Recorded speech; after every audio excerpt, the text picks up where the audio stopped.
इस वीडियो में हम केमिकल काइनेटिक्स के ऑलमोस्ट सभी इम्पोर्टेंट फार्मूला एंड ऑलमोस्ट सभी इम्पोर्टेंट कॉन्सेप्ट को कवर करेंगे जो कि आपके upcoming JEE NEET and CUET and आपके अपकमिंग बोर्ड्स के लिए इम्पोर्टेंट होगा। So let's get started. तो केमिकल काइनेटिक्स को हम पहले जानते हैं कि केमिकल काइनेटिक्स ये पार्ट आया क्यों। तो अगर हम मान लें कि एक रिएक्शन हो रहा है, एक रिएक्टेंट एक प्रोडक्ट हमको दे रहा है, ये एक रिएक्शन है मान लेते हैं। तो उस रिएक्शन को हम स्टडी करने के लिए केमिस्ट्री के 3 ब्रांच का हेल्प ले सकते हैं। एक हो गया थर्मोडायनामिक्स, जिससे हम जान सकते हैं कि ये जो रिएक्शन होगा उसका रिएक्टेंट प्रोडक्ट देगा या फिर नहीं, यानी कि वो रिएक्शन फिजिबल होगा या फिर नहीं, उसको हम जान सकते हैं थर्मोडायनामिक्स के हेल्प से। दूसरा ब्रांच हम यूज कर सकते हैं इक्विलिब्रियम। तो इक्विलिब्रियम से हम जान सकते हैं रिएक्शन के एक्सटेंट के बारे में। और तीसरा पार्ट जो हम इस वीडियो में सीखेंगे वो होगा केमिकल काइनेटिक्स। तो केमिकल काइनेटिक्स से हम जान सकते हैं कि रिएक्शन रेट क्या होगा एक रिएक्शन का और मैकेनिज्म क्या होगा, वो हम केमिकल काइनेटिक्स के हेल्प से जान सकते हैं। उसके साथ साथ हम और भी चीज़ें जान सकते हैं कि कॉन्सेंट्रेशन का, रिएक्टेंट के कॉन्सेंट्रेशन का क्या प्रभाव पड़ेगा वो रिएक्शन के रेट में, या फिर वो कैटलिस्ट का क्या प्रभाव पड़ेगा, टेम्परेचर का, ये सब हम जान सकते हैं केमिकल काइनेटिक्स के मदद से।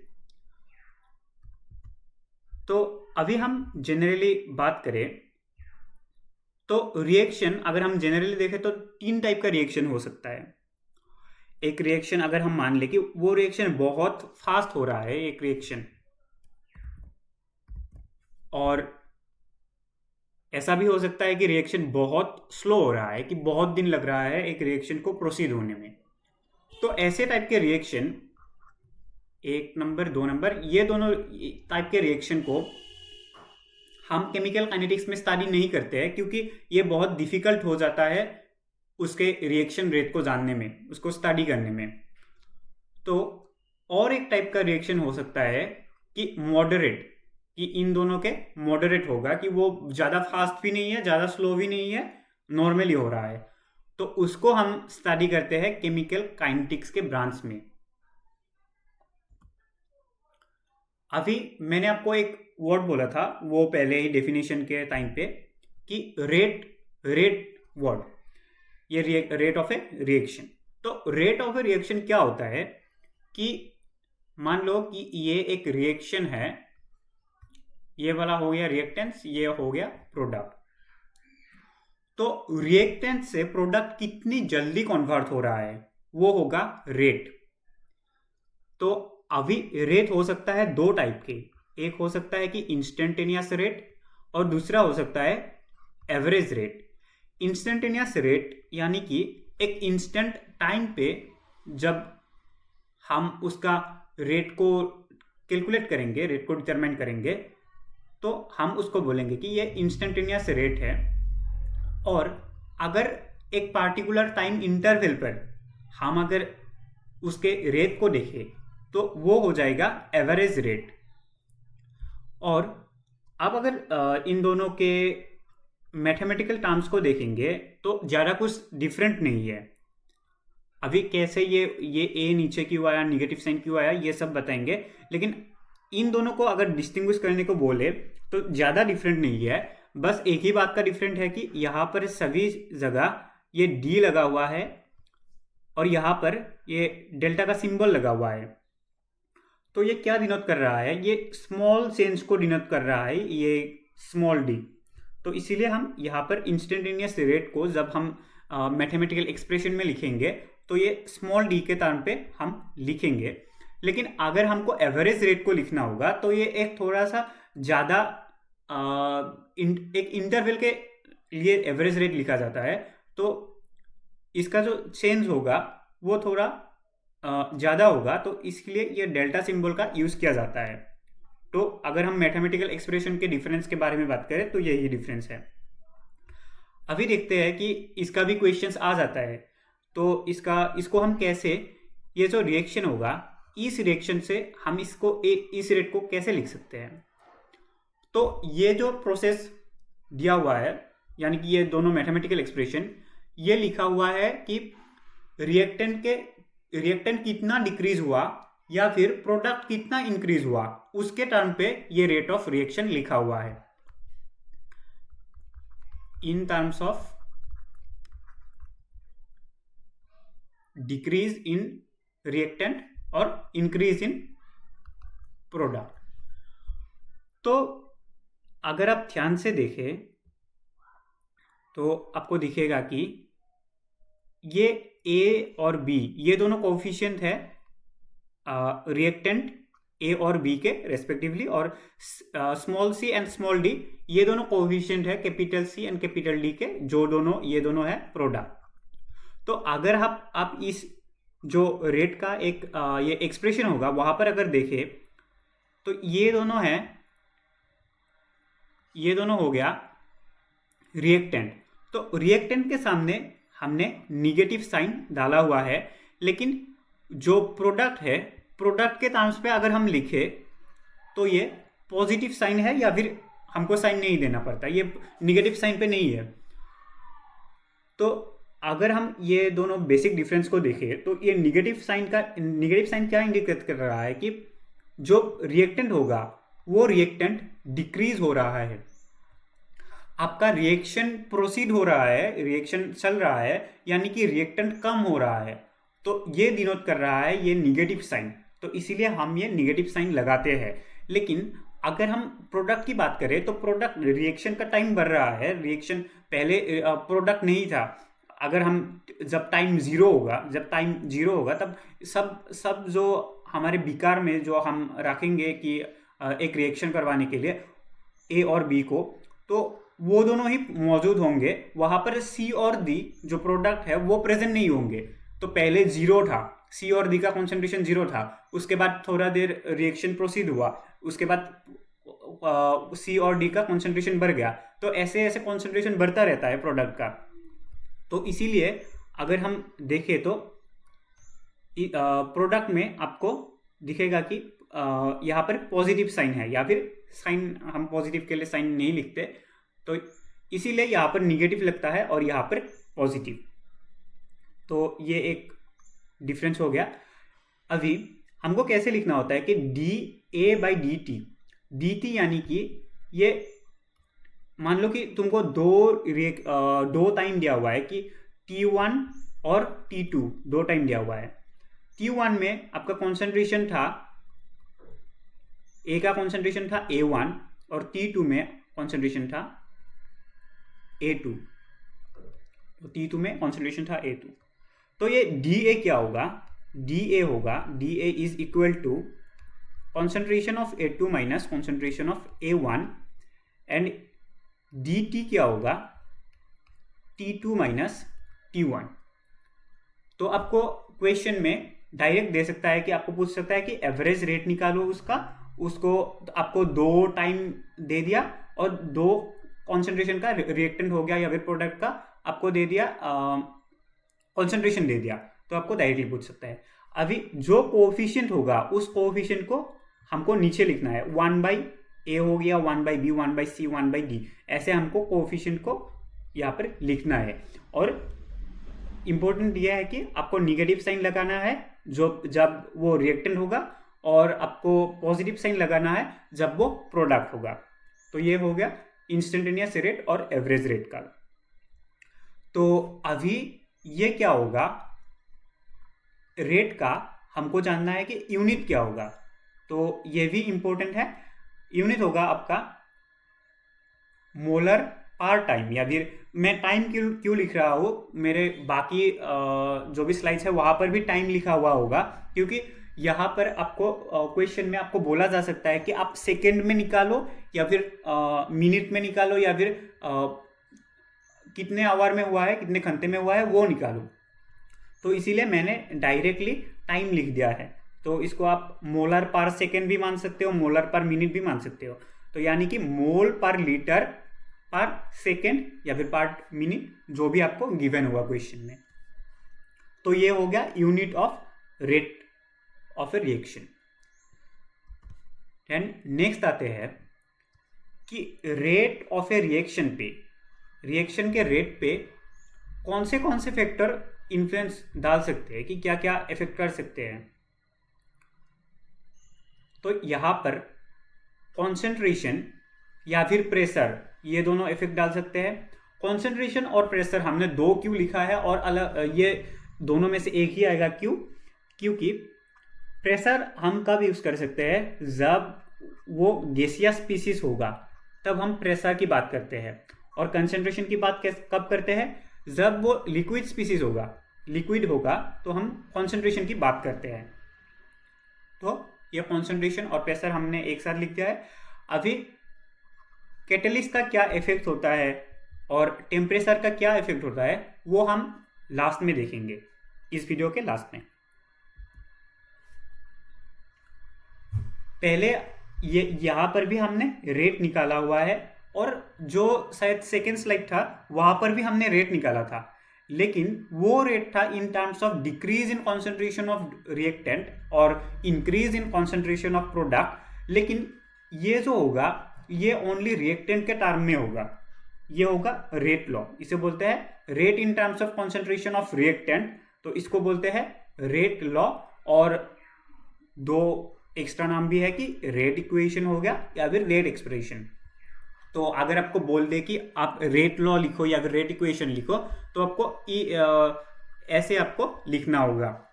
तो यहाँ पर हम बात करते हैं कि कैसे होता है रेट। क्या होता है कि रेट, मान लो मैंने आर से डिनोट किया हुआ है, वो प्रोपोर्शनल होता है।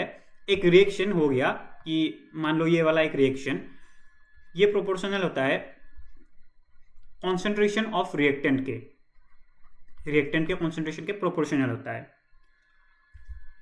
तो अभी ये क्या होगा कि यहां पर ये जो x लिखा हुआ है, y लिखा हुआ है, वो ऑर्डर होता है, order in terms of a, order in terms of b, और टोटल को बोलते हैं रिएक्शन के ऑर्डर।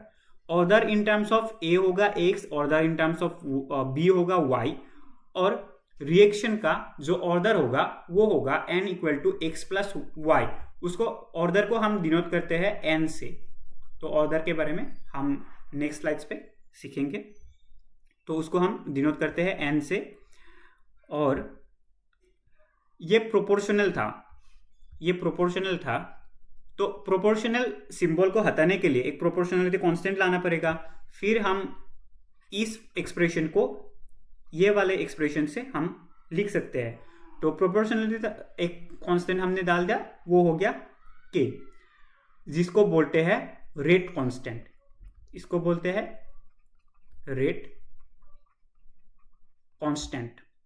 तो इसका भी बहुत इंपॉर्टेंट है, तो इसको भी हम नेक्स्ट स्लाइड पे सीखेंगे। तो ये हो गया रेट लॉ, कैसे हम लिखते हैं। अभी ये मत लिखना कि यहाँ पर ये concentration raise to the power हमने अगर a लिख दिया या फिर b लिख दिया, वो गलत हो जाएगा।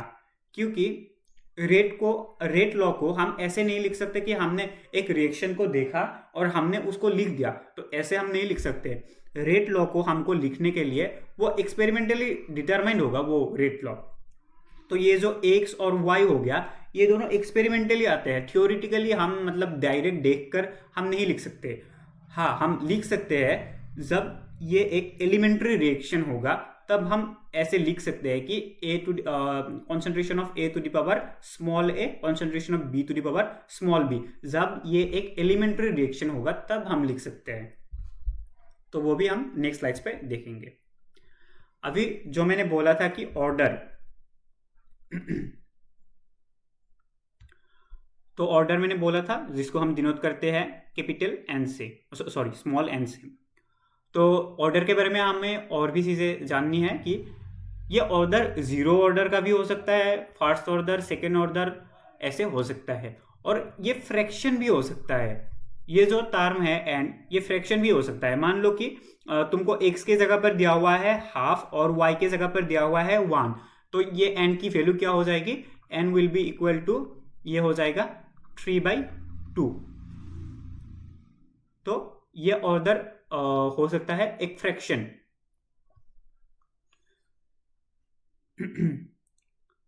अभी तो जीरो ऑर्डर हो गया, ये फर्स्ट ऑर्डर, ये सब हम जो एक्सप्रेशंस होते हैं, इंटीग्रेटेड एक्सप्रेशंस, वो सब इम्पोर्टेंट है। मैथमेटिकली की क्वेश्चंस आ जाते हैं उसका भी, तो वो भी हम सीखेंगे। अभी एक बात बताता हूँ कि जीरो ऑर्डर रिएक्शन जब होगा, तो जीरो ऑर्डर रिएक्शन में क्या होगा कि हमारा क्या था, rate R is equal to rate constant, जिसको हम के से डिनोट करते हैं, फिर मान लो कि रिएक्टेंट आर, उसके बाद क्या होगा, ऊपर होगा एन, ये होगा ऑर्डर। तो जीरो ऑर्डर रिएक्शन के लिए एन क्या होगा, एन की वैल्यू होगा zero, n will be equal to zero. तो n will be equal to zero, then ये क्या हो जाएगा, R will be equal to k R to the power zero. तो ये अगर जीरो हो गया तो इसका वैल्यू क्या हो जाएगा, इसका वैल्यू हो जाएगा 1। तो इसीलिए रेट डिपेंड नहीं करता कॉन्सेंट्रेशन के ऊपर फॉर जीरो ऑर्डर रिएक्शन। और अगर हम ग्राफिकली देखें तो ये वाला ऐसे हम देख सकते हैं कि कॉन्सेंट्रेशन, मान लो कि यहाँ पर कॉन्सेंट्रेशन था 1, फिर यहाँ पर कॉन्सेंट्रेशन था 2, यहाँ पर कॉन्सेंट्रेशन था 3। तो यहाँ से अगर हम देखें, कॉन्सेंट्रेशन 1 हो गया, 2 हो गया या फिर 3 हो गया, जो भी हो, कॉन्सेंट्रेशन के लिए हमारे ये जो रेट होगा, ये रेट की वैल्यू होगा, ये रेट की वैल्यू डिपेंड नहीं करेगा, ये अलग अलग नहीं होगा, कॉन्सेंट्रेशन अलग अलग होने पर भी रेट का वैल्यू सेम ही रहेगा। तो ये ग्राफ भी आपको याद रखना जरूरी है। तो अभी एक और इम्पोर्टेंट है,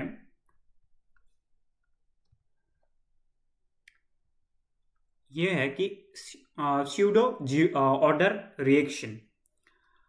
ये स्यूडो ऑर्डर रिएक्शन किसे बोलते हैं, ये हो गया जीरो ऑर्डर रिएक्शन, ये हो गया first order, second order, third order, लेकिन ये स्यूडो ऑर्डर किसे बोलते हैं, स्यूडो ऑर्डर रिएक्शन उसको बोलते हैं जब जो एक्चुअल ऑर्डर होगा, एक रिएक्शन का जो एक्चुअल ऑर्डर होगा, वो हमारे जो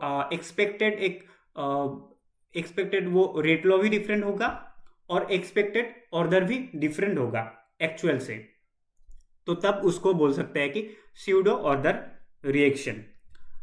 तो अभी हम एक स्यूडो फर्स्ट ऑर्डर रिएक्शन देखते हैं कि ये वाला अगर हम रिएक्शन मान लेगी, एक रिएक्शन है A plus B gives C plus D, तो यहाँ पर रेट लॉ ये होगा, जो कि हम एक्सपेक्ट कर रहे हैं कि रेट लॉ ऐसे ही होगा। और यहाँ पर अगर हम देखें कि अगर मान लो कि concentration of B is very high, then क्या होगा कि कॉन्सेंट्रेशन, अगर बी का कॉन्सेंट्रेशन बहुत ज़्यादा होगा तो कॉन्सेंट्रेशन हम इंक्रीज करें थोड़ा सा या फिर डिक्रीज करें, उसका इफेक्ट रेट पे नहीं पड़ेगा, क्योंकि रिएक्शन बी का कॉन्सेंट्रेशन ऑलरेडी वेरी हाई है, ए के मुकाबले बी का कॉन्सेंट्रेशन ऑलरेडी बहुत हाई है। तो इसीलिए वो डिपेंड नहीं करेगा, अगर हम थोड़ा सा कॉन्सेंट्रेशन बढ़ा भी दें या फिर कम भी कर दें तो वो डिपेंड नहीं करेगा। तब ये जो रेट लॉ एक्सप्रेशन होगा उसको हम ऐसे लिख सकते हैं कि ये बी पर अभी डिपेंड नहीं कर रहा, यहाँ पर मैंने बी नहीं लिखा, बी पर अभी डिपेंड नहीं कर रहा है क्योंकि उसका कॉन्सेंट्रेशन बहुत हाई है, ये अभी सिर्फ ए पर डिपेंड कर रहा है। तो न्यू रेट लॉ अलग हो गया तो उसका ऑर्डर भी अलग हो जाएगा, तो इसको बोलते हैं स्यूडो ऑर्डर रिएक्शन। अभी ऑर्डर के साथ, ऑर्डर तो हमने देख लिया, अभी एक और इंपॉर्टेंट चीज है, उसको बोला जाता है मोलिकुलरिटी। तो मोलिकुलरिटी क्या है, number of reacting species taking part in elementary chemical reaction. Elementary यानी क्या, एलिमेंट्री यानी कि वन स्टेप रिएक्शन। अगर एक रिएक्शन एक ही स्टेप पे प्रोसीड हो रहा है तब वो होगा एलिमेंट्री रिएक्शन, और अगर एक रिएक्शन बहुत से स्टेप, एलिमेंट्री स्टेप यानी कि बहुत से एक एक एलिमेंट्री स्टेप मिलकर एक रिएक्शन बन रहा है, तो उसको बोला जाता है कॉम्प्लेक्स रिएक्शन। तो मॉलिकुलरिटी किसके लिए देखा जाता है? एक एलिमेंट्री रिएक्शन के लिए देखा जाता है, एलिमेंट्री केमिकल रिएक्शन के लिए। तो मॉलिकुलरिटी को अगर वो मॉलिकुलरिटी इक्वल टू 1 होगा तब हम उसको बोलेंगे यूनिमॉलिकुलर रिएक्शन। यहाँ पर मैंने एक एग्जांपल दिया हुआ है। यहाँ पर अगर देखो तो मान लेते हैं कि ए एक रिएक्टिंग स्पीशीज है, एक रिएक्टेंट है, वो बी और सी दो प्रोडक्ट दे रहा है। तो यहाँ पर ए की मॉलिकुलरिटी हो गई 1, तो ये हो गया यूनिमॉलिकुलर रिएक्शन। अभी नेक्स्ट आते हैं, यहाँ पर अगर हम देखें तो इस रिएक्शन के लिए अगर हम देखें कि ए और बी मिलकर हमको एक प्रोडक्ट दे रहा है, उसका नाम है सी। तो यहाँ पर एक ये दो मिलकर हमको दे रहा है एक प्रोडक्ट दे रहा है, दो रिएक्टिंग स्पीशीज मिलकर। तो ये हो जाएगा, उसका मॉलिकुलरिटी हो जाएगा इक्वल टू 2। तो इसको हम बोलेंगे बाई मॉलिकुलर रिएक्शन। यहाँ पर भी सिमिलर है ये एग्जाम्पल भी। यहाँ पर क्या हो रहा है कि ए का इसको हम लिख सकते हैं कि ए प्लस ए है ना, A plus A gives B plus C. तो यहाँ पर भी रिएक्टिंग स्पीशीज कितना है? ये एक हो गया, फिर ये एक हो गया। तो दो रिएक्टिंग स्पीशीज मिलकर हमको प्रोडक्ट दे रहा है, तो ये भी हो जाएगा बाई मॉलिकुलर रिएक्शन। अभी ट्राई रिएक्शन, और उसको ट्राई मॉलिकुलर को हम ये भी बोल सकते हैं कि टार मॉलिकुलर रिएक्शन। तो ये भी सिमिलर है, आप इस एग्जांपल को देख लो। तो ट्राई मॉलिकुलर के बाद हमको कुछ मिलेगा या फिर नहीं? ट्राई मॉलिकुलर के बाद ये माना जाता है कि मोर देन 3 मॉलिक्यूल्स कोलाइड, तो वो होता है reaction takes place in more than 1 step. More than 1 step यानी कि क्या होता है कि कॉम्प्लेक्स रिएक्शन होता है। और हमने क्या बोला था कि ये एलिमेंट्री रिएक्शन के लिए ही मॉलिकुलरिटी देखा जाता है, तो हमको कॉम्प्लेक्स रिएक्शन के लिए नहीं देखना मॉलिकुलरिटी। तो ये माना जाता है कि अगर 3 मॉलिक्यूल से ज़्यादा मॉलिक्यूल कोलाइड होकर यानी कि रिएक्ट करके प्रोडक्ट बना रहा है, तो वो एक स्टेप में नहीं हो रहा है, ये एक से मोर स्टेप में हो रहा है, कि 2 स्टेप में हो रहा है, 3 स्टेप में हो रहा है, ऐसा होगा। तो इसीलिए ये एक कॉम्प्लेक्स रिएक्शन का एग्जाम्पल हो जाएगा, और कॉम्प्लेक्स रिएक्शन के लिए हम मॉलिकुलरिटी नहीं देखते। तो ये बात इंपॉर्टेंट है, इसको याद रखना कि एलिमेंट्री रिएक्शन के लिए ही देखते हैं। तो ये रहा difference of elementary reaction and complex reaction. Elementary reaction यहाँ पर होगा कि reaction taking place in single step, और कॉम्प्लेक्स रिएक्शन क्या होगा? जो सीरीज ऑफ एलिमेंट्री रिएक्शन है। सीरीज ऑफ एलिमेंट्री रिएक्शन यानी कि एक से अधिक एलिमेंट्री रिएक्शन मिलकर एक कॉम्प्लेक्स रिएक्शन बनाते हैं। तो मैंने आपको बताया था कि ये जो ऑर्डर होगा, जो एक्स और वाई के जगह पर हम क्या लिख सकते हैं? ए और बी जो कोफिशिएंट था, हम कब लिख सकते हैं? जब वो एलिमेंट्री रिएक्शन, मैंने आपको बोला था कुछ मिनट पहले वो स्लाइड्स पे जब ऑर्डर बता रहा था। तो यहाँ पर देखो, order and molecularity same for elementary reaction, but order and molecularity are not same for complex reaction। तो ये बात भी important है, ये difference भी important है। तो और एक important point देखते हैं कि for complex reaction order is given by the slowest step।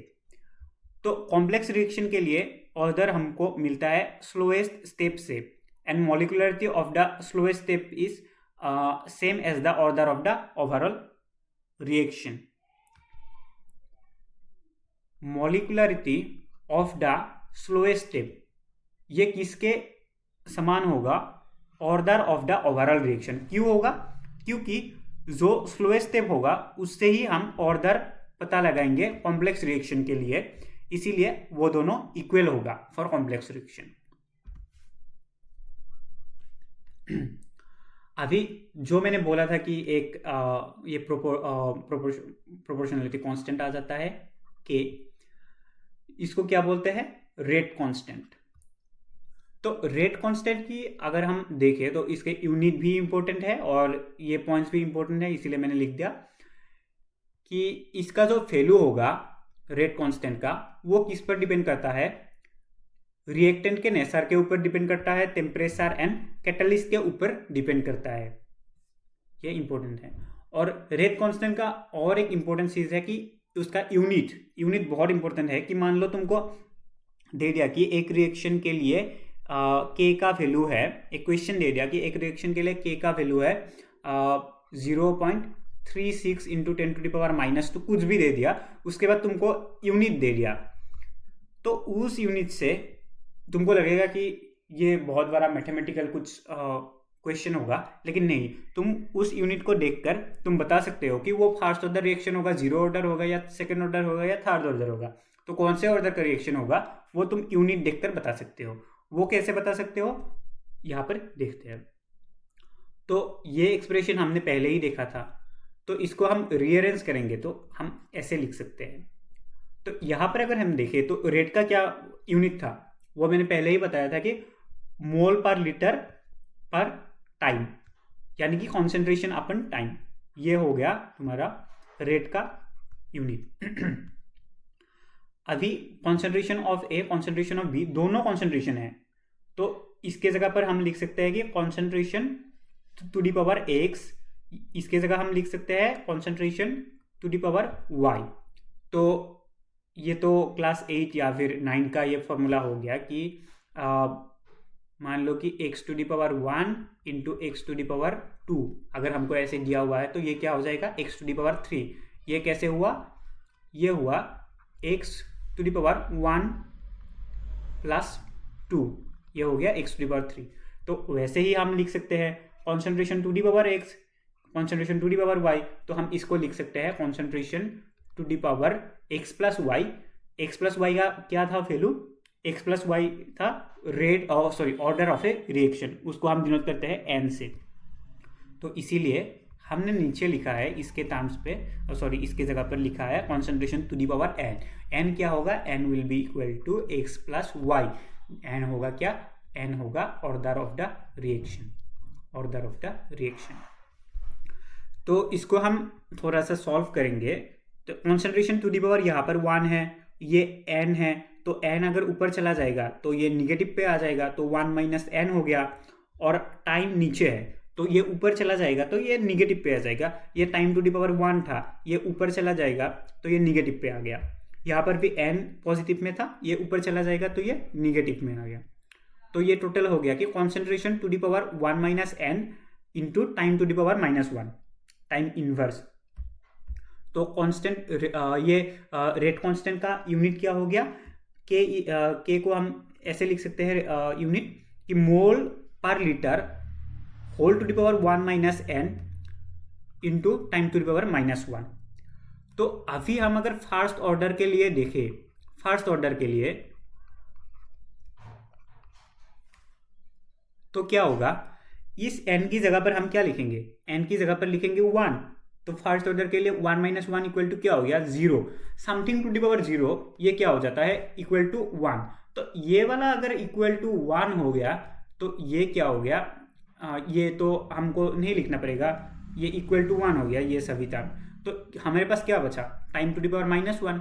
तो टाइम टू दी पावर -1 अगर आपको यूनिट, अगर ये वाला यूनिट आपको दिया हुआ है पर सेकेंड, पर minute, per hour, per day, अगर पर टाइम में दिया हुआ है कि टाइम इनवर्स, तो ये हो जाएगा आपका फर्स्ट ऑर्डर रिएक्शन।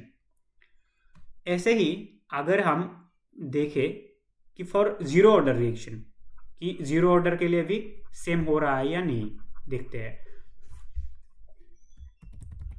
तो जीरो ऑर्डर रिएक्शन के लिए क्या होगा, यहां पर ये 1 माइनस 0 हो जाएगा, है ना।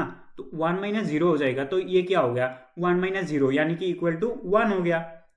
तो अगर इक्वल टू 1 हो गया तो ये -1 के साथ मल्टीप्लाई होगा तो ये -1 ही होगा, और यहाँ पर 1 के साथ मल्टीप्लाई होगा तो 1 ही होगा। तो इसका यूनिट क्या हो गया, मोल पर लीटर पर टाइम, यानी कि पर सेकेंड या फिर पर मिनट, जो भी हो। तो ऐसे अगर हमको गिवन होगा के का वैल्यू, तो हम यूनिट देखकर डायरेक्टली बोल सकते हैं कि ये हो गया फर्स्ट ऑर्डर का, ये हो गया जीरो ऑर्डर का, ये हो गया सेकेंड ऑर्डर का। ये डायरेक्ट आपको क्वेश्चन मिल सकता है। तो आपको बहुत कुछ चीज़ें दे दिया कि ये के का वैल्यू ये है, तो आप पता लगाओ कि इसका क्या बोलते हैं, ये कौन से ऑर्डर का रिएक्शन हो गया। तो ये एकदम सिंपल है, आप यूनिट देखकर डायरेक्टली बोल सकते हो। अभी आते हैं इंटीग्रेटेड रेट इक्वेशन। ये पूरा इंपॉर्टेंट है क्योंकि यहाँ से क्वेश्चन आने के चांसेस बहुत होते हैं, क्योंकि यहाँ पर अगर हम देखें तो फॉर जीरो ऑर्डर रिएक्शन देखते हैं तो टाइम हम निकाल सकते हैं, या फिर टाइम और रेट कांस्टेंट और कॉन्सेंट्रेशन ऑफ द रिएक्टेंस हम कैसे मतलब उसको एक रिलेशन में बैठा सकते हैं। आप ऐसे भी बोल सकते हो, ये रिलेशन ऐसे होगा, T is equal to R not minus R divided by X minus sorry X into K. K क्या होगा, ये रेट कांस्टेंट होगा, और आर नॉट क्या है, आर नॉट होगा टाइम जीरो पर, यानी कि जब रिएक्शन प्रोसीड ही नहीं हुआ होगा तब ये कॉन्सेंट्रेशन रहेगा, ये रिएक्टेंट का कॉन्सेंट्रेशन रहेगा। ये आर नॉट से डिनोट करते हैं, और आर से ये डिनोट कर रहा है कि ये जब मान लो कि कुछ समय निकल गया कि टी टाइम के बाद, कि मैंने एक पार्टिकुलर टाइम नहीं बोला, एक स्पेसिफिक टाइम, मैंने टी बोल दिया कि टी सेकेंड के बाद या फिर 3 मिनट के बाद कि कितना रिएक्टेंट बचेगा। कि मान लो आर नॉट हमारे पास क्या हुआ कि 100% होगा, आर नॉट क्या होगा, आर नॉट होगा 100% हमारे पास एक रिएक्टेंट हमारे पास है, और मान लो कि 10 मिनट के बाद हमारे पास क्या होगा कि ये बन गया 80%, यानी कि 10 मिनट के बाद ये 100% बन गया 80%। तो जितना हमारे पास रिएक्टेंट बचेगा after that this T time interval के बाद, टी टाइम के बाद, तो उसको आर से डिनोट करेंगे। तो और ये रहा, ये जो इस रिएक्शन के हिसाब से मैंने ये लिखा हुआ है। तो यहाँ पर मैंने एक्स को दिया हुआ है, बहुत से बुक में क्या होगा कि आपको एक्स नहीं मिलेगा, आपको फर्स्ट ऑर्डर रिएक्शन देखो या फिर सेकेंड ऑर्डर रिएक्शन देखो, वहाँ पर ये एक्स या फिर मान लो फी से भी डिनोट करते हैं, तो ये नहीं दिया होगा, क्योंकि मोस्ट ऑफ द रिएक्शन यही फॉलो करता है कि ये इक्वल टू 1 होगा मोस्ट ऑफ द रिएक्शन। और एक बुक हो गया जो के.एल. कपूर है, वो बीएससी एमएससी के लिए इम्पोर्टेंट है, वहाँ पर ये आपको मिल जाएगा कि ये ऐसा एक एक्सप्रेशन मिल जाता है, ऑलमोस्ट ऐसा था, मुझे याद भी नहीं उतना। तो अगर यहाँ पर मान लो कि आपको रिएक्शन दिया हुआ है कि 2R गिव्स P, तो यहाँ पर x की जगह आपको देना होगा 2। लेकिन अगर आप डायरेक्टली एक बुक को देखेंगे तो x की जगह मानते हैं ये इक्वल टू 1 होता है x, ये ऐसा मानते हैं कि R गिव्स P, ऐसा रिएक्शन मानते हैं। तो तब यहाँ पर आपको x या फिर कुछ देने की जरूरत नहीं पड़ती, t is equal to R not minus R divided by K, simply ऐसा ही होगा। लेकिन ये डायरेक्ट एक मतलब ये हो सकता है क्योंकि 2023 में एक एग्जाम पे वहाँ पर आया था एक फास्ट ऑर्डर रिएक्शन के लिए, वहाँ पर यहाँ वैल्यू लगानी होती थी कि 2R गिव्स P, ऐसे फॉर्मेट पे एक रिएक्शन था शायद, तो वहाँ पर आपको 2 से डिवाइड करना था यहाँ पर। तो ये हो गया जीरो ऑर्डर रिएक्शन के लिए। आपको दे सकता है, मान लो कि कॉन्सेंट्रेशन दे दिया, फिर आपको टाइम दे दिया, आपको के निकालने को बोला, या फिर आपको कॉन्सेंट्रेशन दे दिया, उसके साथ आपको के दे दिया, आपको बोला कि टाइम निकालो, तो आप ऐसे निकाल सकते हो। फिर अभी हो गया टी हाफ। टी हाफ क्या होता है, ये होता है half life time, half life. तो ये क्या होता है कि रिएक्शन 50% कंप्लीट होने में जितना टाइम लगता है, ये हो गया half life. So T half से डिनोट करते हैं। तो जीरो ऑर्डर रिएक्शन के लिए टी हाफ का वैल्यू हम कैसे निकाल सकते हैं, R not divided by twice K. ये आपको याद रखना है, ये भी इंपॉर्टेंट है, आप याद रखो। उसके बाद फर्स्ट ऑर्डर रिएक्शन के लिए अगर हम एक्सप्रेशन को देखते हैं, इंटीग्रेटेड रेट इक्वेशन, तो ये हो जाएगा t is equal to 2.303 divided by x k log of R not divided by R. तो मोस्ट ऑफ द रिएक्शन क्या एक्स का वैल्यू इक्वल टू 1 होता है मोस्ट ऑफ द रिएक्शन के लिए, तो इसीलिए 2.303 divided by K log of R not divided by R, ऐसा आपको मिलेगा। लेकिन आप ऐसे ही जनरली आप याद रखो, ताकि अगर आपको ऐसे फॉर्मेट पे रिएक्शन दे दिया जाए तो आप इजीली कर सको और आपका गलत ना हो। उसके बाद जैसे हाफ लाइफ आपके जीरो ऑर्डर रिएक्शन के लिए होता है, वैसे ही फर्स्ट ऑर्डर के लिए भी होता है। तो फर्स्ट ऑर्डर के लिए अगर हम हाफ लाइफ को देखें तो ये क्या होगा, T half will be equal to 0.693 divided by K. तो अगर हम दोनों एक्सप्रेशन को देखें तो हम एक और लाइन भी बोल सकते हैं कि फॉर जीरो ऑर्डर रिएक्शन ये इनिशियल कॉन्सेंट्रेशन बोलेंगे हम, रिएक्टेंट के इनिशियल कॉन्सेंट्रेशन पे ये डिपेंड करेगा। लेकिन फॉर फर्स्ट ऑर्डर रिएक्शन ये इनिशियल कॉन्सेंट्रेशन पे नहीं डिपेंड करेगा। फर्स्ट ऑर्डर रिएक्शन के लिए हाफ लाइफ इनिशियल कॉन्सेंट्रेशन पे डिपेंड नहीं करेगा, ये हम बोल सकते हैं। उसके बाद अगर हम सेकेंड ऑर्डर रिएक्शन की बात करें तो सेकेंड ऑर्डर रिएक्शन का ये फॉर्मूला हो जाता है कि आपको ऐसा हो सकता है कि टी दिया हुआ हो, के निकालने को बोला हो, के दिया हुआ हो, टी निकालने को बोला हो, तो ऐसा हो सकता है। तो यहाँ पर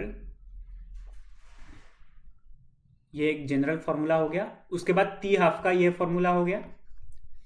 तो अभी हम अगर तीनों टी हाफ के जो मतलब हाफ लाइफ के फॉर्मूलाज को देखें तो हम एक जनरल एक्सप्रेशन निकाल सकते हैं, ये वाला कि हम जनरल एक्सप्रेशन यानी कि जो इनिशियल कॉन्सेंट्रेशन के ऊपर कैसे डिपेंड करेगा या फिर नहीं डिपेंड करेगा या फिर कैसे डिपेंड करेगा वो जानने के लिए हमने एक शॉर्ट ट्रिक बोल सकते हो, वो हम निकाल सकते हैं कि T half is proportional to 1 divided by R not to the power n-1। अगर हम इस रिएक्शन के लिए बात करें कि सेकेंड ऑर्डर रिएक्शन के लिए ये क्या होगा, n की वैल्यू हो जाएगा 2, तो ये क्या होगा, T half is proportional to 1 divided by R not 2-1, ये हो जाएगा 2-1 यानी कि 1। तो यहाँ पर आप देखो तो ये आर नॉट के ऊपर ये क्या होगा, इन्वर्सली प्रोपोर्शनल होगा कॉन्सेंट्रेशन के। तो सेम ऐसे ही है। अगर आप जीरो ऑर्डर के लिए देखो तो जीरो ऑर्डर के लिए क्या होगा, T half proportional to 1 divided by R not, ये यहाँ पर जीरो आ जाएगा यानी कि ये 0-1, ये टर्म क्या हो जाएगा, 0-1 इक्वल टू -1। तो ये आर नॉट ऊपर चला जाएगा, तो हम इसे ऐसे लिख सकते हैं कि proportional to R not to the power 1। तो ये अगर हम देखें कि जीरो ऑर्डर के लिए तो ये वाला था जीरो ऑर्डर, तो ये वाला था ना जीरो ऑर्डर, तो यहाँ पर R not to the power 1 के हिसाब से प्रोपोर्शनल है हाफ लाइफ के। और सिमिलरली टी हाफ यहाँ पर अगर हम देखें तो फर्स्ट ऑर्डर के लिए ये प्रोपोर्शनल नहीं है। अभी इस फॉर्मूले पर बैठता है या फिर नहीं हम देखते हैं। तो अगर हम निकाले तो यहाँ पर n will be equal to 1 होगा, किसके लिए, फर्स्ट ऑर्डर रिएक्शन के लिए। तो 1-1 क्या हो गया, 1-1 इक्वल टू 0 हो गया, यानी कि r not to the power हो गया 0। तो something to the power 0 will be equal to 1। तो r नॉट के ऊपर इसीलिए डिपेंड नहीं करता। तो आप डायरेक्टली ऐसे इस फॉर्मूले के हिसाब से भी आप याद रख सकते हो कि r नॉट के ऊपर कैसे डिपेंड करेगा।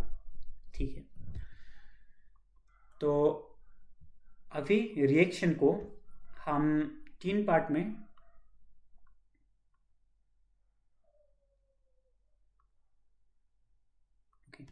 रिएक्शन को हम 3 रिएक्शन में डिवाइड कर सकते हैं कि अगर मैकेनिज्म की तरफ से देखें कि ऐसा भी हो सकता है कि एक रिएक्शन रिवर्सिबल रिएक्शन हो, कि ए से बी हमको गिवन हो, मतलब ए से बी दे रहा है लेकिन कुछ टाइम के बाद बी से ए भी दे रहा है, ऐसा भी हो सकता है। फिर एक रिएक्शन ऐसा हो सकता है कि वो रिएक्शन पैरेलली हो रहा हो, क्या यानी कि ए से बी भी दे रहा है और ए से रिएक्शन करके सी भी दे रहा है, तो उसको हम बोलेंगे कि इस टाइप के रिएक्शन को पैरेलल रिएक्शन बोलेंगे। और एक टाइप का रिएक्शन हो सकता है मैकेनिज्म की तरफ से कि कॉन्जिक्यूटिव रिएक्शन, यानी कि कॉन्जिक्यूटिव रिएक्शन ए से बन गया बी, फिर बी से बन गया सी, तो ऐसे टाइप के रिएक्शन को बोलेंगे कॉन्जिक्यूटिव रिएक्शन। तो अभी हम देखते हैं रिवर्सिबल रिएक्शन के लिए। ये शायद ये आपके जेई के लिए इम्पोर्टेंट होगा, ये जो फॉर्मूलास होगा ये याद रखना। तो रिवर्सिबल रिएक्शन के लिए हम देखते हैं यहाँ पर। तो यहाँ पर क्या लिख सकते हैं, ये इक्विलिब्रियम कांस्टेंट अगर हम निकाले तो ये हो जाएगा के फॉरवर्ड डिवाइडेड बाय के बैकवर्ड। तो हम ऐसे निकाल सकते हैं, ये एक फॉर्मूला हो गया। अभी नेक्स्ट एक फॉर्मूला हो गया कि जब टाइम इक्वल टू 0 होगा ना, तब क्या होगा, कॉन्सेंट्रेशन ऑफ ए क्या होगा, concentration of a full concentration होगा कि ए कॉन्सेंट्रेशन, मान लो कॉन्सेंट्रेशन ऑफ ए हो गया ए इक्वल टू ए मान लिया हमने। लेकिन कॉन्सेंट्रेशन ऑफ बी क्या होगा, ये तो इक्वल टू 0 ही होगा, क्योंकि पहले तो इनिशियल टाइम पे, मतलब जब टाइम 0 होगा, इक्वल टू 0 होगा, तब तो सभी जो हमारे बीकर में हमने ए को डाल दिया वो तो ए के फॉर्म पे ही रहेगा, वो प्रोडक्ट के फॉर्म पे नहीं जाएगा, बिल्कुल भी नहीं जाएगा। तो ये हो गया टाइम इक्वल टू 0 पर, ये हो गया हमारा कॉन्सेंट्रेशन, हमने मान लिया कि ए कॉन्सेंट्रेशन है, लेकिन बी का कॉन्सेंट्रेशन हो गया 0। लेकिन अगर हम टाइम, कुछ टाइम हमको हमारा निकल गया कि मान लो कि एक टी टाइम हमने मान लिया कि टी सेकेंड या फिर टी मिनट के बाद ये जो ए था पहले कॉन्सेंट्रेशन, ये रिएक्टेंट का कॉन्सेंट्रेशन, कुछ कॉन्सेंट्रेशन कम हो गया। अभी जितना कॉन्सेंट्रेशन कम हो गया उतना ही कॉन्सेंट्रेशन बी का हो गया ना, यानी कि ए से क्या होगा, ए से बी तक कन्वर्ट होगा, तो जितना भी कॉन्सेंट्रेशन कम होगा ए का वो बी में कन्वर्ट हो गया, तो हमने ऐसे लिख दिया। तो और हम ऐसे लिख सकते हैं कि जब इक्विलिब्रियम, ये टी इक्विलिब्रियम है, ये क्या डिनोट कर रहा है कि जब इक्विलिब्रियम अटेन होगा तब एक टाइम होगा ना, तो 5 मिनट, मान लो कि एक रिएक्शन ए से बी प्रोसीड हो रहा है और 3 मिनट के बाद वो इक्विलिब्रियम पे आ जाता है, एक इक्विलिब्रियम आ जाता है उन दोनों के बीच में, रिएक्टेंट और प्रोडक्ट के बीच में, तो ये हो जाएगा इक्विलिब्रियम टाइम। तब हम लिखेंगे कि ये हो जाएगा इक्विलिब्रियम कॉन्सेंट्रेशन ऑफ ए हो जाएगा, ये हो जाएगा इक्विलिब्रियम कॉन्सेंट्रेशन ऑफ बी, जब ये इक्विलिब्रियम अटेन करेंगे। तो उस हिसाब से अगर हम निकालेंगे जो एक्सप्रेशन, इंटीग्रेटेड रेट एक्सप्रेशन हमने निकाला था first order, zero order, second order के लिए, तो ऐसे ही हम लिख सकते हैं फॉर रिवर्सिबल रिएक्शन। वो एक्सप्रेशन क्या होगा, T is equal to 2.303 divided by K F plus K B, यानी कि फिर K forward plus K backward, log of X E divided by X E minus X. तो एक्स ई क्या था, ये था इक्विलिब्रियम कांस्टेंट था बी का।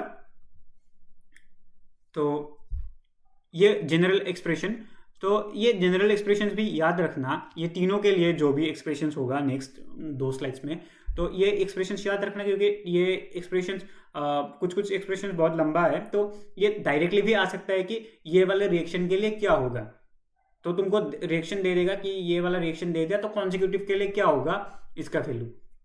अभी नेक्स्ट हम देखते हैं कॉन्जिक्यूटिव रिएक्शन के लिए। ओके, हम पैरेलल रिएक्शन देखना भूल गए, ये पहले ही था, ठीक है। हम कॉन्जिक्यूटिव के बाद पैरेलल रिएक्शन देखेंगे। तो कॉन्जिक्यूटिव रिएक्शन का हम एक जनरल अगर देखें तो ऐसा एक रिएक्शन होगा। अभी हम अगर देखें तो यहाँ पर सेम सिमिलरली जैसे आपको रिवर्सिबल रिएक्शन के लिए बताया कि टाइम इज इक्वल टू 0 पर ए का कॉन्सेंट्रेशन पूरा फुल कॉन्सेंट्रेशन रहेगा और बी का 0 रहेगा, सी का भी 0 रहेगा यहाँ पर, क्योंकि पहले सिर्फ ए ही मौजूद होगा, बी और सी तो मौजूद ही नहीं होगा। अभी कुछ टाइम निकल गया, उसके बाद क्या होगा कि मान लो कि जो बी का कॉन्सेंट्रेशन होगा वो बी कॉन्सेंट्रेशन का फॉर्म हो गया, और फिर सी का जो कॉन्सेंट्रेशन होगा वो स्मॉल सी का ये कॉन्सेंट्रेशन फॉर्म हो गया। ये दोनों फॉर्म हो गया, यानी कि हमको क्या करना पड़ेगा, ये ए से हमको ये दोनों माइनस करना पड़ेगा। तो हम माइनस करेंगे, माइनस करने के बाद हम ए माइनस बी माइनस सी, इसको हम डायरेक्टली ऐसे भी लिख सकते हैं कि ए माइनस एक्स, यानी कि x will be equal to b plus C. तो अभी इसका अगर हम देखें तो ये फॉर्मूला आप याद रखना, t will be equal to 2.303 k1 minus k2 log of k1 by k2। k1 k2 कौन सा है, ये वाला a से b कन्वर्ट होने के लिए ये k1 दिया हुआ है रेट कांस्टेंट, ये वाला b से c कन्वर्ट होने में। तो ये एक्सप्रेशन याद रखना, और इसके साथ ये वाले एक्सप्रेशंस भी बहुत इंपॉर्टेंट है, तो ये वाले प्लीज याद रख लेना कि after time T time interval, मतलब टी टाइम के बाद ये ए बी सी का कॉन्सेंट्रेशन क्या होगा, ये डायरेक्टली लिखा हुआ है, आप डायरेक्टली याद कर लेना, क्योंकि इनको निकालना पड़ता है और ये आपको डेराइव करके निकालने के लिए 1 शॉट वीडियो में बहुत लंबा हो जाता है, इसीलिए आपको डायरेक्ट एक्सप्रेशन दिया हुआ है, आप ये एक्सप्रेशन याद रखना। तो concentration of A after t time, concentration of B after t time, concentration of C after some time. तो आप ऐसे निकाल सकते हो कि A naught e to the power minus k one t, ये वाला हो गया k one divide by k two minus k one into A naught into e to the power minus k one t minus e to the power minus के to T, और फिर ये हो गया सी का एक्सप्रेशन, कॉन्सेंट्रेशन ऑफ सी। तो ये तीनों आप एकदम इंपॉर्टेंट है, आप याद रख लेना, डायरेक्टली आपको मिल सकता है, एक्सपेक्ट कर सकते हो, इसीलिए याद रखना। अभी हम आते हैं पैरेलल रिएक्शन की तरफ। ये वाला हो गया पैरेलल रिएक्शन, यानी कि पैरेलली दो रिएक्शन हो रहा है। तो इसका एक और इंपॉर्टेंट चीज आपको बता देता हूं कि मान लो कि K1 is very very higher than K2, K1 is very very greater than K2 अगर हो गया तो हम क्या मान सकते हैं कि ये रेट कांस्टेंट ज्यादा हो रहा है इस रेट कांस्टेंट से। तो हम क्या मान सकते हैं कि ये A से B भी हो रहा है और A से C भी हो रहा है, दोनों हो रहा है, लेकिन ये जो जिसका रेट कांस्टेंट ज्यादा होगा वो मेन रिएक्शन होगा और जिसका रेट कांस्टेंट कम होगा वो एक साइड रिएक्शन होगा। तो ऐसे हम मान सकते हैं। तो अभी हम एक्सप्रेशन में आते हैं। तो ये वाला टाइम इक्वल टू 0 और टाइम इक्वल टू कुछ टाइम के बाद क्या होगा, ये ऐसे दिया हुआ है। और इसका अगर हम जनरल फॉर्मूला देखें तो ये वाला जनरल फॉर्मूला आप याद कर लेना। उसके साथ ये वाला एक्सप्रेशंस भी बहुत इंपॉर्टेंट है, ये वाले स्टार मार्क दे रहा हूँ, आप देखकर बढ़िया से याद कर लेना पैरेलल के लिए और कॉन्जिक्यूटिव के लिए। फिर एक और इंपॉर्टेंट चीज आता है कि आपको ऐसे फॉर्म में भी क्वेश्चन मतलब दे सकते हैं कि मान लो कि आपको B का कॉन्सेंट्रेशन दे दिया, C का कॉन्सेंट्रेशन दे दिया, फिर आपको दे दिया K1 दे दिया या फिर K2 दे दिया, आपको बोला कि K1 निकालो, या फिर इन सारों में से आपको 3 दे दिया, फिर एक को निकालने को आपको बोल दिया। इन सारों में से सिर्फ आपको 3 दे दिया और बोला कि आप ये वाला निकालो। तो अभी आप ये दोनों अगर एक्सप्रेशन देखोगे ना, तो ये दोनों एक्सप्रेशन B को अगर C से डिवाइड करोगे तो आप क्या देखोगे, तो ये एक एक्सप्रेशन बन जाता है कि concentration of B divided by concentration of C equal to K1 divided by K2। तो ये एक बहुत सिंपल सा है, आप याद रख सकते हो। तो इससे भी क्वेश्चंस आ सकते हैं, तो ये भी बहुत इंपॉर्टेंट है, तो आप याद कर लेना। अभी नेक्स्ट आते हैं, हमने रेट तो देख लिया कि कॉन्सेंट्रेशन के टर्म्स पे, और आपको बोला ही था कि कॉन्सेंट्रेशन कब होगा, जब वो लिक्विड होगा, और अगर वो एक गैसियस स्पीशीज होगा तब क्या होगा, वो हम प्रेशर के टर्म्स में बात करना होगा हमको। तो प्रेशर के टर्म्स पे हम कैसे देखेंगे, ये मैंने डायरेक्ट एनसीईआरटी से ही लिया हुआ है। तो ये वाला एक कंसीडर करो कि ये वाला एक रिएक्शन हो रहा है। तो ये रिएक्शन में जैसे हमने टी इजुकल टू 0 टाइम पर हो गया, टी इजुकल टू एक टी इंटरवल टाइम पे हो गया, तो ऐसे हमने देखा था। तो मान लो कि इनिशियल प्रेशर जो होगा वो होगा पी आई, इनिशियल प्रेशर ये वाला, और इनिशियली आपको प्रोडक्ट नहीं मिलेंगे, इसीलिए ये 0 एटमॉस्फेयर होगा, ये 0 एटमॉस्फेयर होगा, ये गैसियस स्पीशीज है, ये भी गैसियस स्पीशीज है, ये भी गैसियस स्पीशीज है। तो इसीलिए हम प्रेशर के टर्म्स में बात करेंगे। तो आफ्टर टी टाइम क्या होगा कि कुछ अमाउंट क्या होगा कि इसका कुछ जो प्रेशर होगा ये कम हो गया और इसका कुछ प्रेशर बढ़ गया। प्रेशर क्यों बढ़ गया, यानी कि इसका जो ये था, मान लो कि पहले A 100% था, तो B क्या होगा, B 0% होगा, C भी क्या होगा, C 0% होगा, क्योंकि at time 0 at T is equal to 0 ये होगा। तो B का भी प्रेशर नहीं रहेगा, C का भी प्रेशर नहीं रहेगा, तो यहाँ पर 0 0 लिखा हुआ है। लेकिन आफ्टर टी टाइम मान लो कि B का भी कुछ परसेंट फॉर्म हो गया और C का भी कुछ परसेंट फॉर्म हो गया और A का कुछ परसेंट कम हो गया। तो अभी जो हमारा रिएक्शन का जो हमारा एनवायरनमेंट है वहां पर क्या होगा कि A भी प्रेशर देगा, क्योंकि वहां पर A भी मौजूद है आफ्टर टी टाइम, और B भी मौजूद है वहां पर B भी प्रेशर देगा, C भी मौजूद है C भी प्रेशर देगा। तो क्या होगा, हमको एक B का भी प्रेशर मिलेगा, C का भी एक प्रेशर मिलेगा, और उसके साथ A का प्रेशर जो कि कन्वर्ट हो गया B और C में, उसका थोड़ा प्रेशर कम हो जाएगा। तो ये रहा, ऐसे हम लिख सकते हैं। तो आफ्टर टी टाइम वो रिएक्शन का ये भी देगा एक प्रेशर, ये भी देगा, ये भी देगा, तो एक टोटल प्रेशर होगा ना। तो टोटल प्रेशर हम कैसे निकालेंगे? टोटल प्रेशर जिसको हमने पी टी से डिनोट किया है, 1 मिनट, हाँ ठीक है। टोटल प्रेशर ये रहा जनरल एक्सप्रेशन, ये वाला, सॉरी मैं इसको मिटा देता हूँ। टोटल प्रेशर क्या होगा? ए का प्रेशर प्लस बी का प्रेशर प्लस सी का प्रेशर, हम अगर इनको ऐड करेंगे तो -x से +x, ये एक कट गया, फिर हमारे पास बचा कि पी आई प्लस एक्स, ये वाला हमारे पास बचा। तो इसको हम इस फॉर्म में लिख सकते हैं, एक्स के फॉर्म में, एक्स के हिसाब से। ये टोटल प्रेशर से अगर इनिशियल प्रेशर को हटाएंगे तो हमको मिलेगा एक्स का वैल्यू। तो अभी जो हमारा ये एक जनरल फॉर्मूला होगा, वो जनरल फॉर्मूला क्या होगा? K is equal to 2.303 divided by T log of initial pressure divided by pressure of A। तो प्रेशर ऑफ A हम कैसे निकाल सकते हैं? Pressure of A after time T, क्योंकि हमको टाइम T के बाद देखना है ना। तो आफ्टर टाइम T हमने देखा कि ये PI माइनस एक्स है, तो A का प्रेशर हो गया after time T PI minus x. अभी x को हमने निकाला था कि x क्या होता है? x होता है total pressure minus initial pressure. ये इसके लिए था, तो ये फॉर्म से हमको निकालना पड़ता है, ये इसके लिए था। तो हम पुट करते हैं PA is equal to PI minus PT plus हो गया PI, ये इक्वल टू होगा PA इज इक्वल टू हो जाएगा 2PI माइनस PT। तो PA के जगह हम इसे पुट कर देंगे, तो ये हो गया हमारा फाइनल एक्सप्रेशन, K का फाइनल एक्सप्रेशन।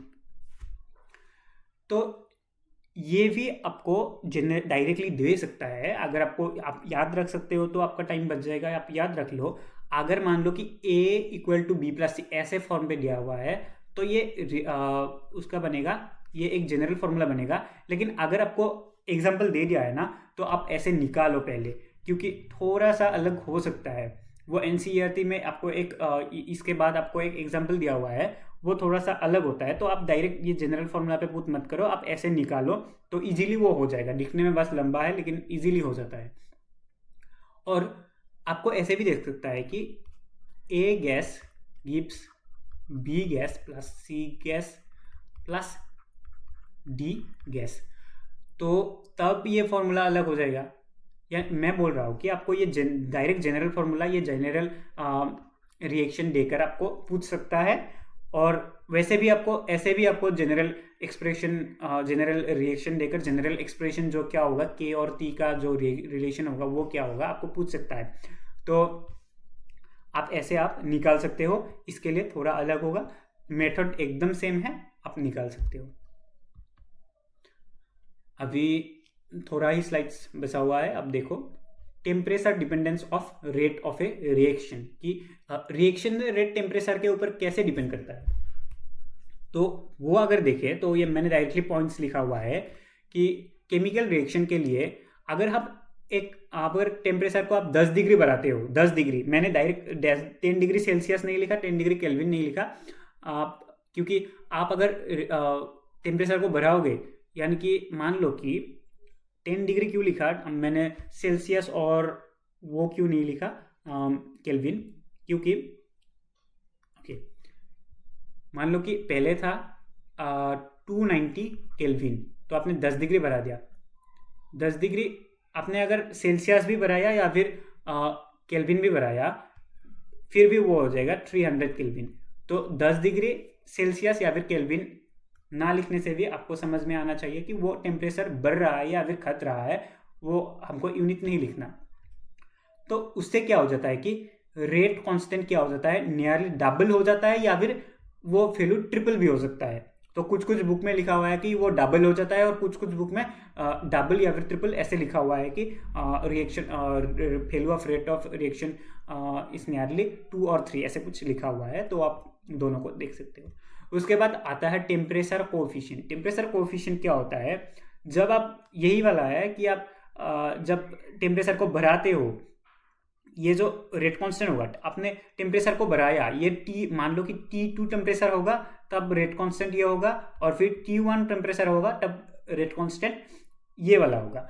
तब क्या होगा कि ये जो रेशियो होगा T2 डिवाइडेड बाई T1 का, जब T2 is equal to T1 plus 10 degree, जब T2 ज्यादा होगा, ओके एक मिनट मैं चेक करता हूँ, ये T2 का मान लो, हाँ ठीक है सही है, जब T2 ज़्यादा होगा तब अगर आप एक रेट कांस्टेंट लोगे, और जब ये T1 होगा ये रिलेशन में, तब आप रेट कांस्टेंट लोगे, तो इसको बोलते हैं टेम्परेचर कोएफिशिएंट। और टेम्परेचर कोएफिशिएंट को ये इसका वैल्यू क्या होता है 2 और 3, ये भी हो सकता है, ये जो बोला यही है, बस 2 और 3 वैल्यू हो सकता है टेम्परेचर कोएफिशिएंट। तो अभी नेक्स्ट आते हैं आर्हेनियस इक्वेशन पर।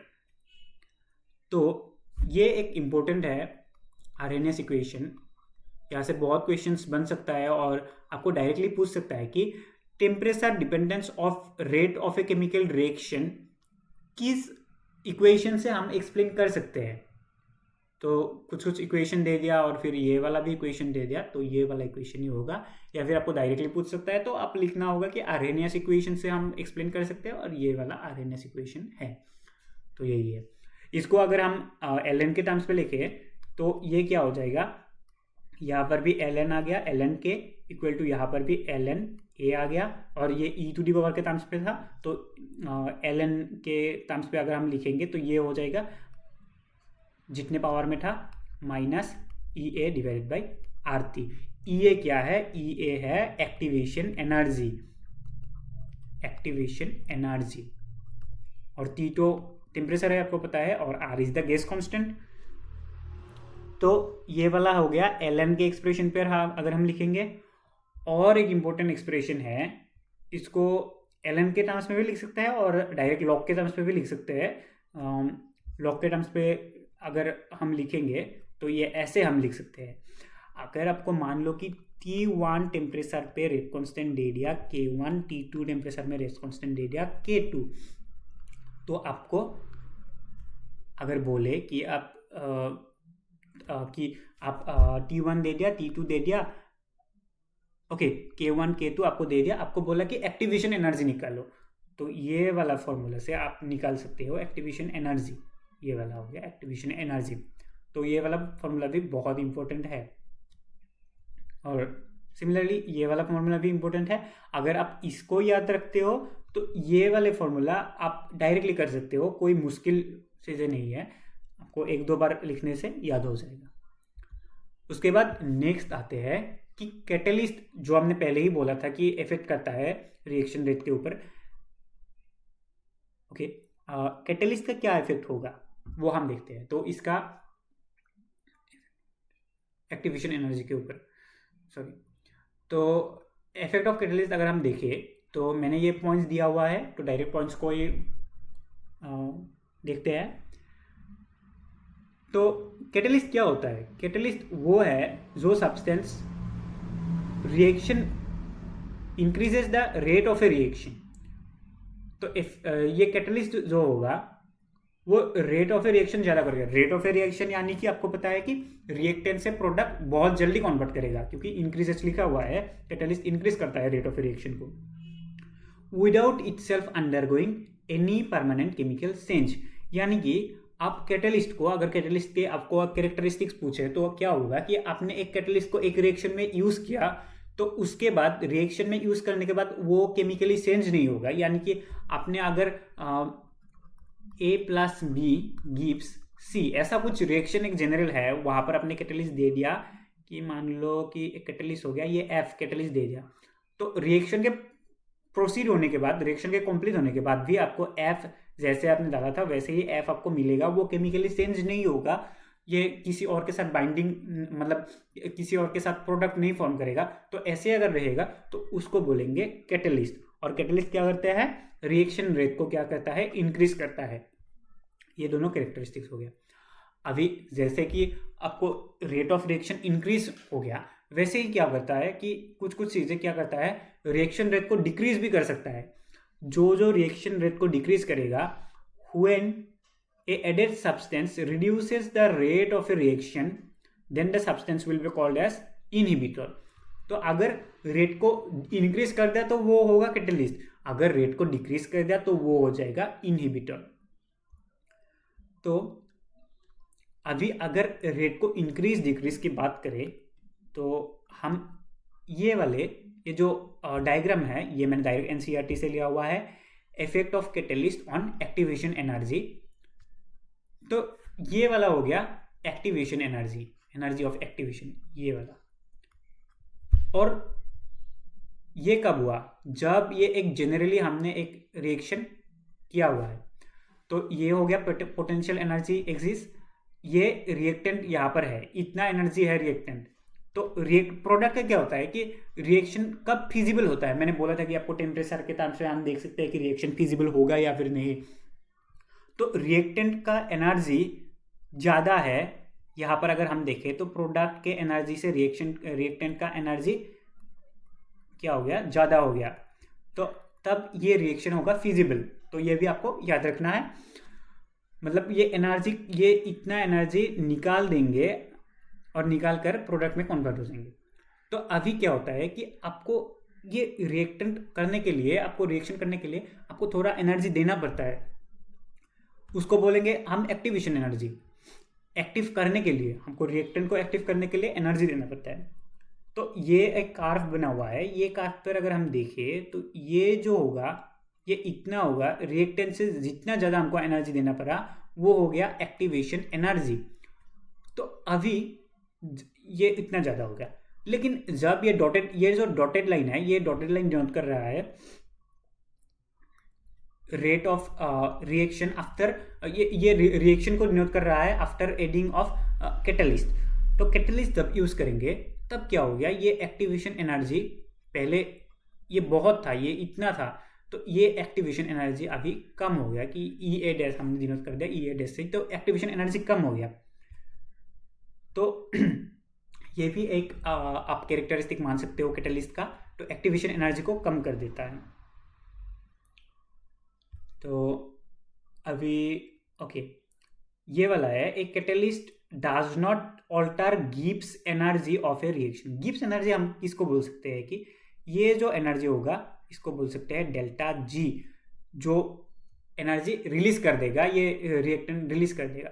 तो यहाँ से अगर हम यहाँ पर देखें तो कार्व में कुछ चेंज नहीं हुआ, जो कैटलिस्ट के कार्व का जैसा था वैसा ही नॉन कैटलिस्ट के कार्व का भी वैसा ही हुआ। तो ये जो गिब्स फ्री एनर्जी है वहाँ पर कुछ चेंज नहीं होगा, ये मीनिंग, इस लाइन का मीनिंग ये है। तो a catalyst does not alter Gibbs free energy. तो आपको डायरेक्टली ट्रू फॉल्स में भी क्वेश्चन मिल सकता है, असर्शन रीजन में भी कुछ क्वेश्चन मिल सकता है, मतलब मिल सकता है ये क्वेश्चन कैरेक्टरिस्टिक्स का, तो आप याद रख लेना इन पॉइंट्स को। तो ये वाला एक पॉइंट हो गया। अभी नेक्स्ट पॉइंट अगर हम देखें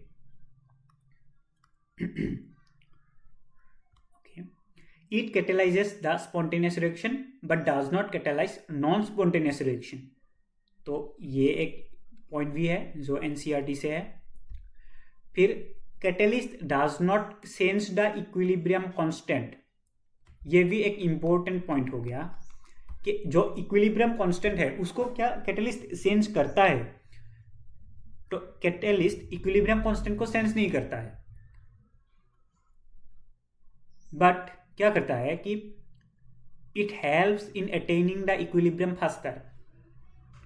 जो इक्विलिब्रियम अटेन होगा, मान लो कि ए और बी इन दोनों में इक्विलिब्रियम अटेन होगा आफ्टर कुछ टाइम, मान लो कि आफ्टर 5 मिनट ये इक्विलिब्रियम अटेन होना चाहिए। लेकिन अगर हम कैटलिस्ट यूज़ करेंगे तो क्या होगा कि मान लो 3 मिनट पे भी हमको इक्विलिब्रियम अटेन हो गया, लेकिन जो इक्विलिब्रियम कांस्टेंट होगा उस पर उसका जो वैल्यू पहले था वही वैल्यू नॉन कैटलिस्ट के लिए जो था वही कैटलिस्ट के लिए भी वही सेम वैल्यू होगा। तो ये वाला पॉइंट ये डिनोट कर रहा है कि ए catalyst does not sense the equilibrium constant, rather it helps attaining the equilibrium faster, in attaining the equilibrium faster, मतलब कम समय में आपको इक्विलिब्रियम मिल जाएगा। तो अभी ये वाला हो गया हमारे वीडियो का लास्ट पॉइंट। कोलिजन थ्योरी का भी थोड़ा बहुत दिया हुआ है, तो ये भी इम्पोर्टेंट है। तो पॉइंट्स डायरेक्ट दिया हुआ है, पॉइंट्स के हिसाब से ही देखते हैं कि कोलिजन थ्योरी ये क्यों आता है। तो कोलिजन थ्योरी मीनिंग क्या कर रहा है कि एक रिएक्शन जो हो रहा है, मान लो ए और बी ये दोनों रिएक्शन कर रहा है और आपको प्रोडक्ट मिल जाता है कि सी प्लस डी, या फिर डायरेक्ट सी, आपको कुछ प्रोडक्ट मिल जाता है।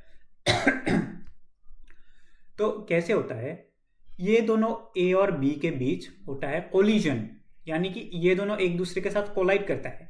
ऐसे ही ए और बी सिर्फ एक एक मॉलिक्यूल तो नहीं रहेगा, या फिर एक एक एटम तो नहीं रहेगा, ये रिएक्टिंग स्पीशीज बहुत होता है, तो बहुत से रिएक्टिंग स्पीशीज रहेगा, तो उनके बीच क्या होगा, कोलिजन होगा। तो कोलिजन जब होगा, कोलिजन होने के बाद ये कन्वर्ट हो जाएगा सी और डी में। इसको अब जेनरली मैंने कोलिजन थ्योरी के आपको बारे में बता दिया कि इसको बोलते हैं कोलिजन थ्योरी। तो अभी एक और इम्पोर्टेंट बात हो गया, ये पहला पॉइंट आपको समझा दिया, formation of product, effective collision. और एक बात है कि इफेक्टिव कोलिजन होना चाहिए। तो इफेक्टिव कोलिजन से क्या मीनिंग है कि मान लो कि ए और बी के बीच कोलिजन हो गया, फिर ये सी और डी में कन्वर्ट नहीं होगा क्या? ऐसा नहीं है कि आपको ए और बी के बीच आपको कोलिजन हो गया फिर आपको डायरेक्ट प्रोडक्ट मिल जाएगा, ऐसा नहीं है। वो कोलिजन होना चाहिए इफेक्टिव कोलिजन। इफेक्टिव